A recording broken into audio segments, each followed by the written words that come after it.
एक रात अचानक रेडियो पर एक डिस्ट्रेस सिग्नल आया। साइलेंस को चीरते हुए एक कांपती हुई आवाज गूंजी। सारे ऑफिसर्स कैप्टन समेत मारे गए हैं, चार्ट रूम और ब्रिज में पड़े हैं। शायद पूरा क्रू मारा जा चुका है।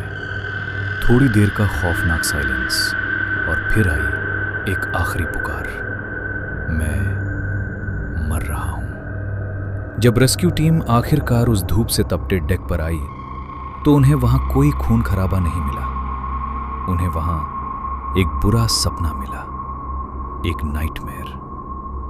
दर्जनों आदमी पत्थर की मूर्तियों की तरह जमे हुए, ना कोई खून, ना कोई जख्म, ना किसी स्ट्रगल का निशान, सिर्फ आंखें उनकी स्कल्स से बाहर आती हुई बिना पलकें झपकाए, हवा में घूरती हुई, मुंह पूरी तरह खुले हुए, जैसे किसी खौफनाक बिना आवाज वाली चीख में फंसे हों। उनके सख्त मुर्दा हाथ बाहर की तरफ निकले हुए पॉइंट कर रहे थे शिप के ठीक ऊपर हवा में तैरती हुई किसी चीज की तरफ। उन आखिरी दर्दनाक सेकंड्स में उन्होंने ऐसा क्या देखा था? समुंदर की गहराई से निकला कोई भूत, कोई डिमोनिक एंटिटी जिसने रियलिटी को ही हिला दिया, या फिर कुछ इतना पुराना, इतना अजीब जिसे सिर्फ देखने भर से उनकी रूह उनके जिस्म से खींच गई। उन्हें किसने मारा, यह समझने के लिए हमें थोड़ा पीछे जाना होगा। साल था 1947। पैसिफिक ओशन के विशाल अनंत पानी में कहीं एक चिलिंग डिस्ट्रेस सिग्नल कई शिप्स ने पिक किया। यह कोई नॉर्मल एसओएस नहीं था, ना ही रेस्क्यू के लिए कोई कॉल, बल्कि एक मैसेज था जो ऐसी आवाज में था जैसे मुर्दों के बीच से आया हो। सोर्स क्या था? एक डच कार्गो शिप जिसका नाम था ओरंग मैदान।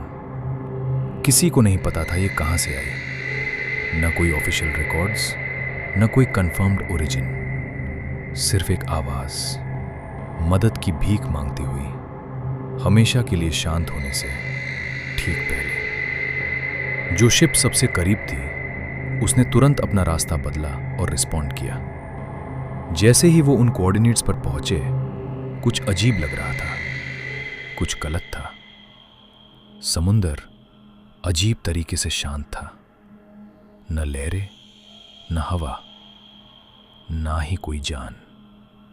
और फिर उन्होंने उसको देखा। द ओरंग मैदान चुपचाप तैरती हुई, कोई विजिबल डैमेज नहीं, स्ट्रगल का कोई निशान नहीं, सिर्फ बह रही थी जैसे किसी का इंतजार कर रही हो। रेस्क्यू टीम चढ़ी, बहुत ध्यान से, वेपन्स रेडी थे। वो चिल्लाए, हेलो, कोई है वहां? कोई जवाब नहीं, सिर्फ साइलेंस। पर आगे जो उन्हें मिला वो उन्हें जिंदगी भर हॉन्ट करने वाला था। लाशें हर जगह, क्रू मेंबर्स सारे डेक पर बिखरे पड़े थे, कैबिन्स के अंदर, रेडियो रूम के पास, यहां तक कि कैप्टन भी बेहोश चार्ट रूम में पड़ा था। लेकिन कुछ था जो बहुत ज्यादा डिस्टर्बिंग था। किसी को भी चोट नहीं आई थी, ना खून था, ना जख्म, फिर भी हर एक चेहरा खौफ में जमा हुआ था। आंखें खुली की खुली हवा में घूरती हुई, मुंह टेढ़े हो चुके थे, जैसे उन्होंने कुछ ऐसा देख लिया हो जो इम्पॉसिबल हो। कुछ बॉडीज पॉइंट कर रही थी किसी ऐसी चीज की तरफ जो दिख नहीं रही थी, कुछ ऐसा जो अब वहां नहीं था। यहां तक कि शिप का डॉग भी मारा हुआ मिला।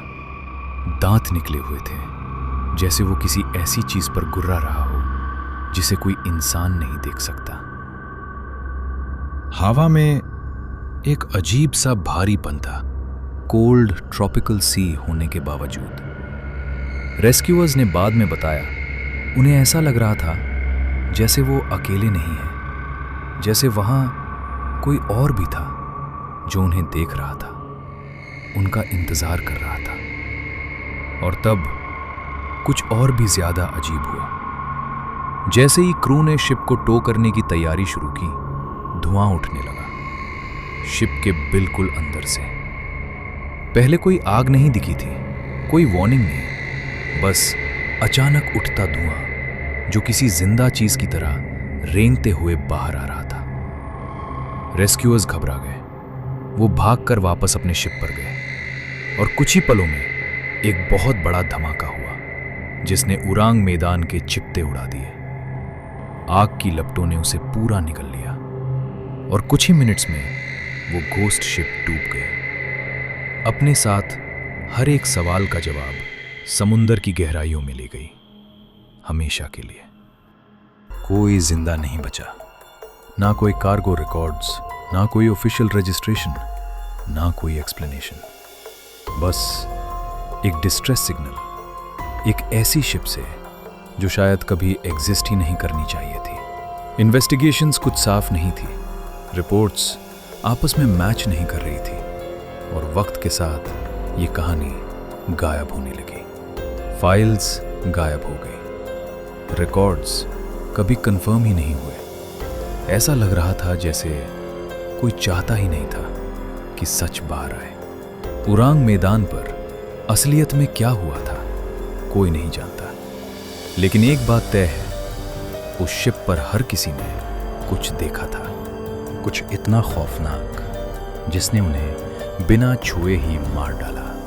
और इससे पहले कि दुनिया इस सच्चाई का पता लगाती, इकलौता एविडेंस मिटा दिया गया। खोया नहीं, भुलाया नहीं गया, डिस्ट्रॉयड। क्योंकि कुछ मिस्ट्रीज कभी सॉल्व होने के लिए नहीं बनती। मैं मर रहा हूं।